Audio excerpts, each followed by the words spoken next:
പ്രിയപ്പെട്ട കുട്ടികളെ, പരീക്ഷ എന്ന് പറയുന്നത് ഒരു വിലയിരുത്തലാണ്. കഴിഞ്ഞ 10 വർഷം കൊണ്ട് അല്ലെങ്കിൽ 12 വർഷം കൊണ്ട് നിങ്ങൾ സ്വായത്തമാക്കിയ അറിവുകൾ, അത് വായനയിലൂടെ ആവാം, അത് അധ്യാപകർ ക്ലാസ്സിലൂടെ നൽകിയതാവാം, അത് നിങ്ങൾ സോഷ്യൽ മീഡിയയിൽ ലഭിച്ചതാവാം, സംഭാഷണങ്ങളിലൂടെയോ സംവാദങ്ങളിലൂടെ നേടിയതാവാം, നിങ്ങളുടെ അനുഭവങ്ങളിലൂടെ ആവാം, സഹപാഠിയിൽ നിന്നാവാം, അയൽപക്കങ്ങളിൽ നിന്നാവാം, സമൂഹത്തിൽ നിന്നാവാം, പലതരത്തിലുമാവാം.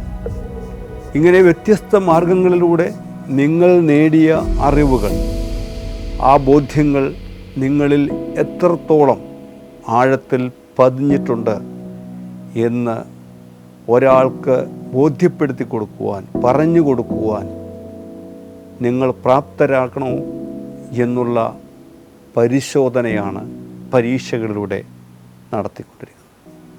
അതിനെ നിങ്ങൾ പേടിക്കുകയല്ല വേണ്ടത്, അതിനെ നിങ്ങൾ നേരിടുകയാണ് വേണ്ടത്.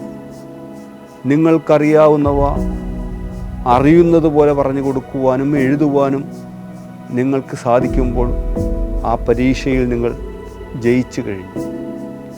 അതിൽ നിങ്ങൾക്ക് കിട്ടുന്ന മാർക്കുകൾ, നിങ്ങൾക്ക് കിട്ടുന്ന പ്ലസ്സുകൾ ഒന്നും നിങ്ങളുടെ ജീവിതത്തെ കാര്യമായി സ്വാധീനിക്കാൻ പാടില്ല. നിങ്ങൾക്ക് പരീക്ഷകളിലൂടെ ഏതെങ്കിലും വഴികൾ അടയുന്നുണ്ടെങ്കിൽ മറ്റൊരുപാട് വഴികൾ തുറക്കുകയും ചെയ്യുകയാണ്.